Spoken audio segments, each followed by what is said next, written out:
guys, what's going on, and welcome back to the mobility series. So today we're going to be taking care of your legs and your back, and we're going to start that off by going right into the locked knee hamstring stretch. So what I want you to start by doing is, as you can see, locking the knees back and making sure they stay back for the duration of the stretch.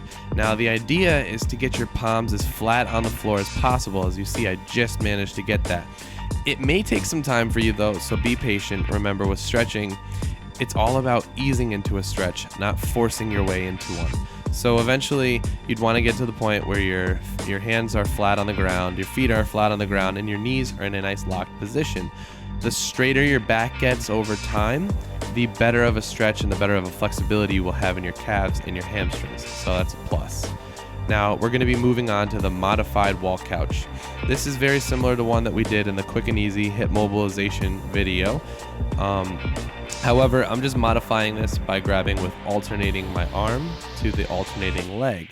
And what this is really doing is it's allowing me to just do a really quick version of the wall couch, and it's also getting some rotation. And what I found with this rotation is that it allows me to get up into the hip flexor a little bit easier without as much of a struggle. It also lets me moderate by using my arm, so if I do feel a weird pressure, I could pull more, I could pull less, etc., etc.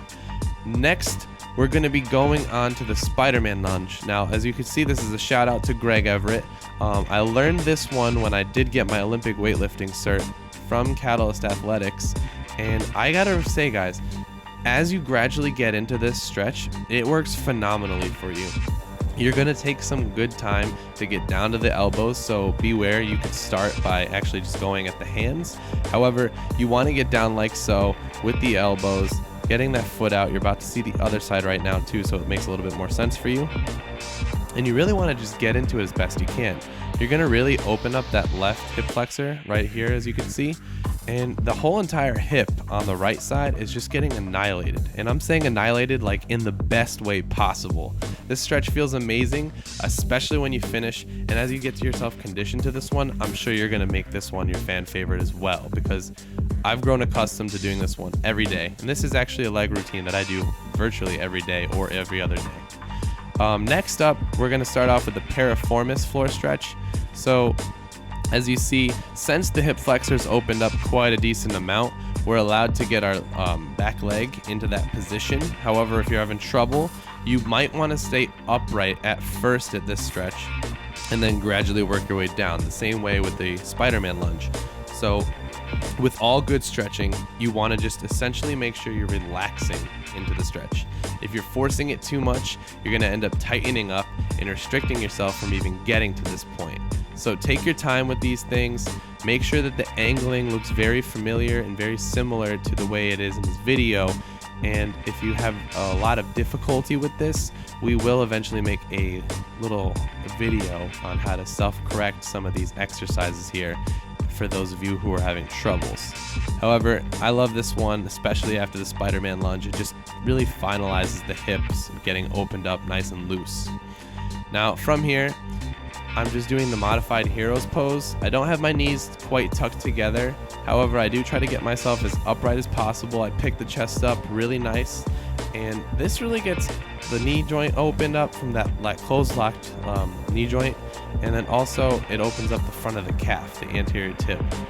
Now, this is another one that I learned at Catalyst Athletics, the Catalyst Athletics seminar, and this is just the reach in a squat position.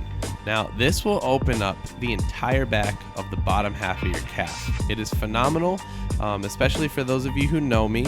You know that I had the injury in my ankle where I broke it. So this has actually helped me a tremendous amount with my squat, especially in the fact of getting my ankles to get to better dorsiflexion. So I really highly recommend this one. Just make sure that when you're doing this, as you see, I'm deeply rooting my armpit into my knee to really bear all the weight on that leg to get that dorsiflexion to the best potential that it can reach.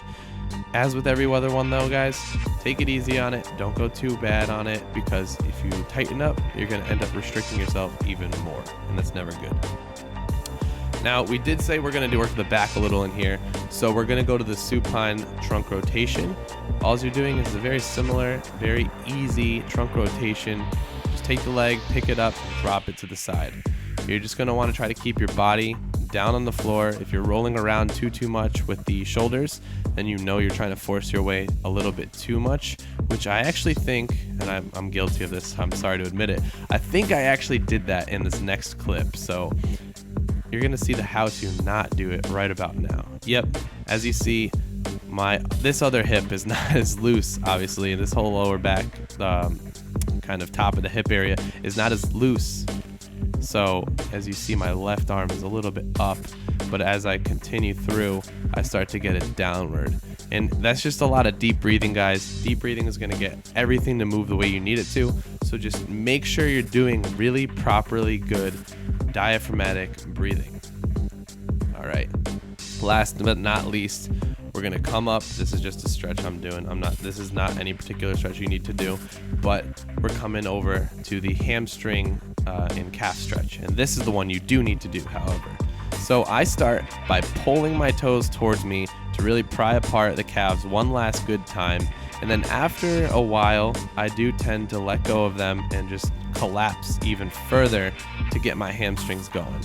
So if you guys got any questions about any of these stretches at all, please leave a comment below, or feel free to email me at tyler.shamali@ascensionperform.com. And as well as, if you didn't see in the beginning of the video, you can check out any of these stretches in the timestamps below in the description. They will also tell you how long to do each stretch for. So it's a very helpful information to have. And I hope you guys enjoy your day. So as always, take it easy.